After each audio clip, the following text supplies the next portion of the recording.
오늘도 클릭해주셔서 감사합니다. 시사경제 뉴스 채널 리얼리즘 이제 시작합니다.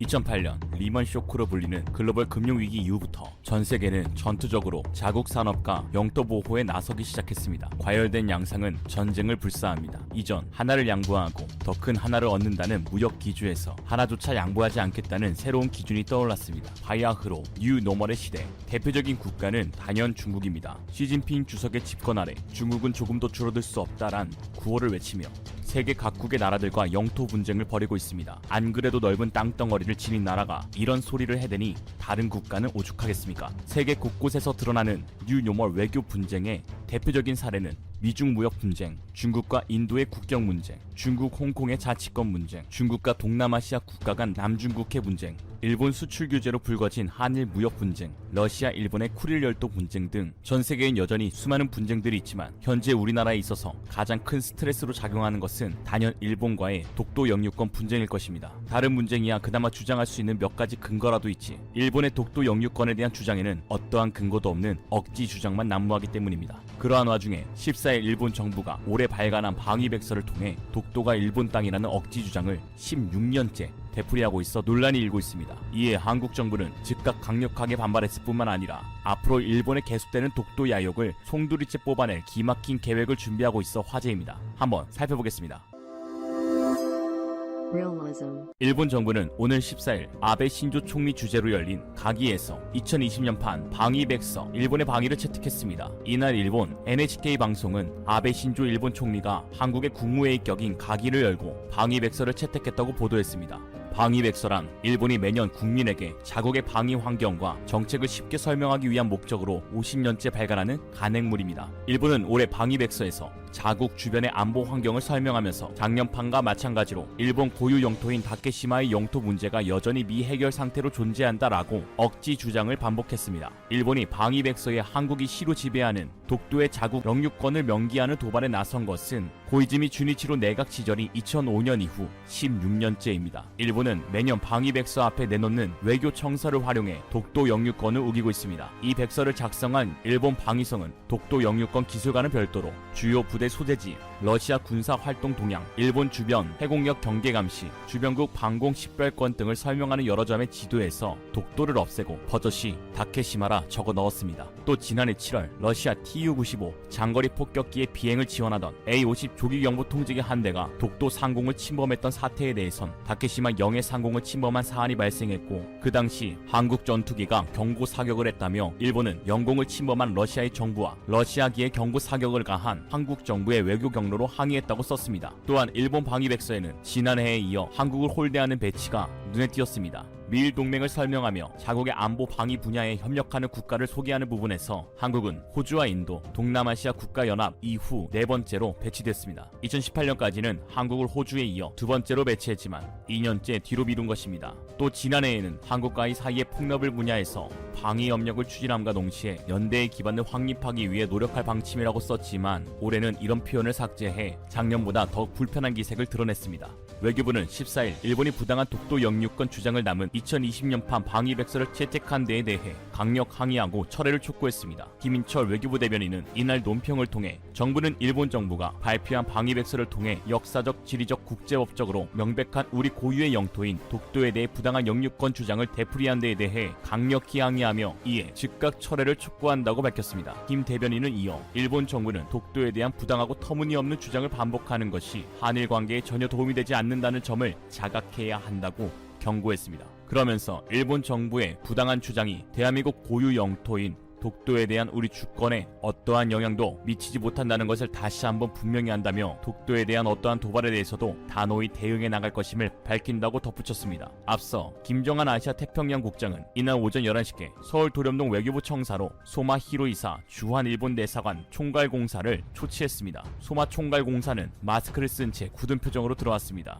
김 국장은 독도를 다케시마로 부당하게 기술한 일본 방위백서에 유감을 표명하고 철회를 촉구하였습니다. 국방부도 가만히 있지 않았습니다. 국방부 소속 이원희 국제정책관도 이날 오후 2시경 주한 일본 대사관 국방부관인 마스모토 타카시 항공자위대 대령을 초치해 방위백서 기술에 대해 항의하고 시정을 촉구했습니다. 국방부는 일본이 역사적, 지리적, 국제법적으로 우리 고유의 영토인 독도에 대해 부당한 영유권 주장을 되풀이한 것에 대해 강력히 항의함과 동시에 독도 영유권을 훼손하려는 어떠한 도발에 대해서도 단호히 대응할 것임을 천명했다고 밝혔습니다. 국방부는 또한 우리 함정이 일본 초계기에 대해 레이더를 조사했다는 근거 없는 일방적인 주장을 반복하고 2018년 국제관함식의 해상자위대 함정 불참 책임을 우리 측에 전가하는 부정적 기술을 지속하고 있는 것에 대해 깊은 유감을 표하고 시정을 강하게 요구했다고 덧붙였습니다. 아울러 국방부는 우리 정부가 양국 간의 현안 문제를 선제적으로 해결하고자 한일 군사정보보호협정 종료통보 효력 정지를 결정한 것임을 강조하고 양국 간 신뢰관계를 회복하기 위한 일측의 진지한 노력을 엄중히 촉구했다고 설명했습니다. 일본은 수십 년간 근거 없는 황당한 주장으로 독도가 자국의 영토라 억지를 부리고 있습니다. 그러나 독도는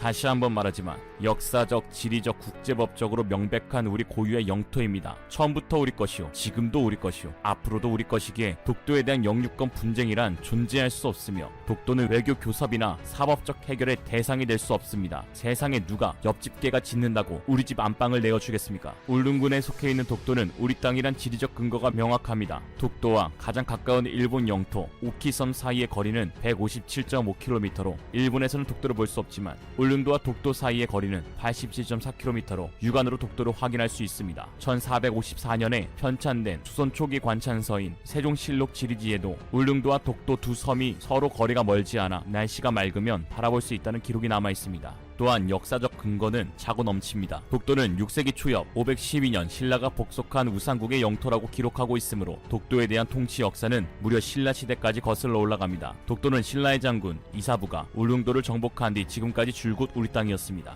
그런데 17세기 말부터 일본이 독도를 포함한 울릉도를 욕심내며 갈등을 일으키기 시작한 것이죠. 조선은 그런 일본과 3년간 치열하게 논쟁을 벌였고 결국 일본은 1696년에 독도가 조선의 땅이라고 인정하였습니다. 또한 유명한 일화도 있죠. 1693년 어부 안용복이 울릉도에서 어업행위를 하다 주업권을 사이에 두고 일본인과 실랑이가 붙어 일본 본국으로 끌려갔습니다. 그러나 그는 호키테수에게 조선인이 조선 영토에 갔는데 무엇이 문제냐며 강력하게 주장했고 울릉도와 독도 모두 도토리번에 속하지 않는다는 사실을 확인한 후 일본은 1696년 1월 28일 자국인들의 울릉도 방면 도해를 금지하도록 지시했습니다. 또한 일본에서 만든 신찬 조선 국전도에 독도와 울릉도가 한반도와 같은 색인 노란색으로 그려져 있습니다. 즉 일본이 독도는 조선 땅이라고 인정하는 지도라고 할 수 있습니다. 그 밖에도 프랑스에서 만든 조선 왕국전도, 일본에서 만든 삼국 접양 지도 등 독도가 일본 땅이 아닌 우리의 땅임을 나타내 역사적으로도 분명히 알 수 있습니다. 국제법상으로는 1900년 대한제국 칙령 제41호를 통해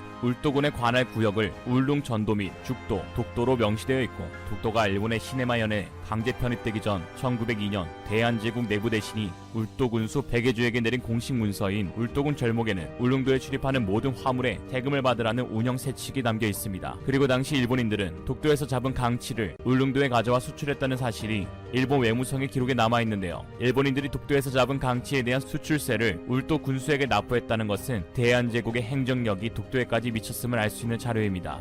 위에 역사적, 지리적, 국제법적 근거와 더불어 우리나라는 실질적으로도 독도의 주권을 행사하고 있습니다. 현재 경찰이 주재하여 독도를 경비하고 우리 군이 독도 영해와 영공을 수호하고 있습니다. 또한 각종 법령이 독도에 적용되고 있으며 우리나라에서 등대 등 여러가지 시설물을 설치 운영하고 있습니다. 마지막으로 가장 중요한 것은 우리 주민이 독도에 거주하고 있다는 사실입니다. 그럼에도 계속되는 일본의 어처구니없는 억지에 분개한 많은 국민들은 일본의 해병대를 주둔시켜야 한다, 독도의 방어수단으로 대함대공 미사일을 배치해야 한다는 분들도 계십니다. 물론 그 심정은 100번 이해하지만 우리의 방어수단이 강해질수록 상대의 공격무기 도입에 명분이 됩니다. 그놈들이 어떤 놈들인지는 오랜 세월에 거쳐 익히 알고 있지 않습니까? 뭐 하나 꼬투리 잡힐 일을 만들면 안 될 것입니다. 그럼 손 놓고 지켜보고 있어야 하냐? 그럴 순 없습니다. 독도는 엄연한 우리 땅으로 국가 영토의 침략 야욕을 드러내는 적들에 대해서는 일망타진해야 합니다. 그렇게 정부의 주도하에 시작된 것이 바로 울릉도 군사기지화입니다. 독도에 모도인 울릉도에 군사, 관광, 과학의 전초기지로서의 기능을 확대해 접근성은 물론 한국의 시루적 지배력을 대폭 강화할 예정입니다. 울릉도 남쪽 해안의 사동항은 다목적 항만으로 탈바꿈하려는 준비가 한창입니다. 정부는 독도에 대한 영토 관리를 강화하고 기존 도동항과 저동항의 기능을 분산하기 위해 사동항 확장 공사를 시작했습니다.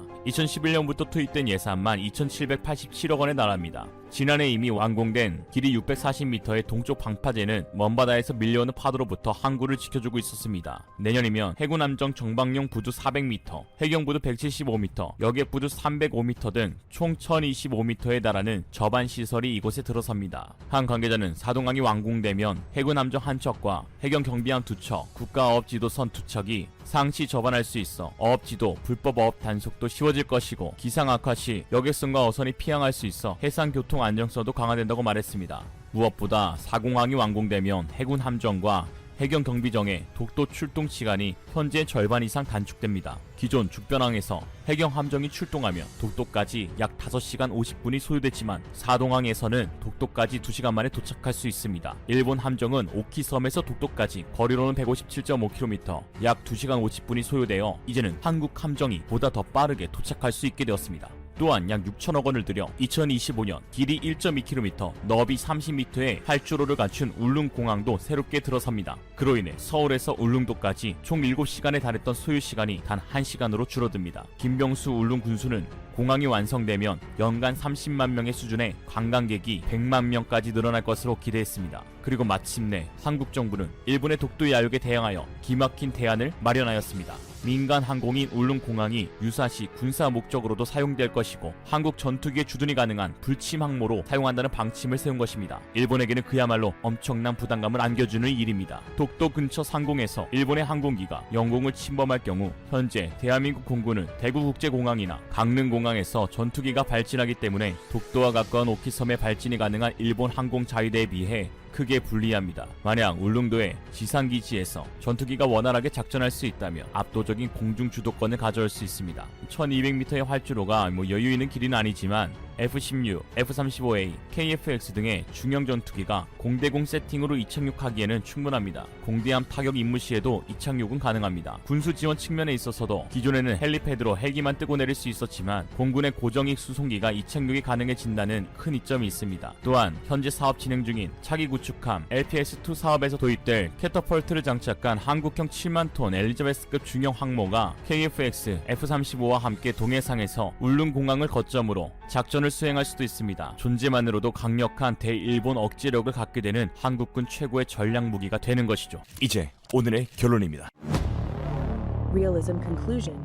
전 세계가 총성 없는 3차 세계대전이라고 할 수 있을 만큼 끝없이 영토 분쟁에 나서고 있습니다. 독도에 대한 한국의 입장은 우리 땅임을 확고히 아나 시간이 지나갈수록 일본의 도를 넘는 행동에 문제 삼지 않을 수도 또는 문제 삼기도 어려운 시점에 봉착하게 되었습니다. 이러한 난국에서 우리가 할 수 있는 가장 최선의 선택지는 강력한 국방력을 기반으로 말조차 꺼내지 못하도록 우리의 체급을 키워 압박하는 것밖에는 없습니다. 그것을 주변국들도 알기에 한국과 국경을 맞대고 있는 북중러일 주변국들은 매년 돈을 아끼지 않고 미칠 듯한 군비 증강에 몰두하고 있습니다. 특히 일본은 최근 24조라는 막대한 예산을 투자하여 25년 내로 F-35 스텔스기 105대를 도입할 계획을 발표했습니다. 우리도 그에 맞서 대형 수송함 LPS-2 사업을 중형 7만 톤 엘리자베스급의 캐터펄트 장착으로 가닥을 잡은 상태이고 내년 시제기가 출고될 한국형 차세대 전투기 KF-X도 순조롭게 진행되고 있긴 하지만 객관적인 공군 해군 전력상 일본 자위대가 조금 더 우위에 있는 것 또한 분하지만 사실입니다. 그렇기에 더더욱 우리 정부와 국민들은 자주 국방을 위한 한국형 무기 개발 사업에 반대보다는 격려와 응원으로 자기 사업들이 성공적으로 안착할 수 있길 바라야 할 것입니다.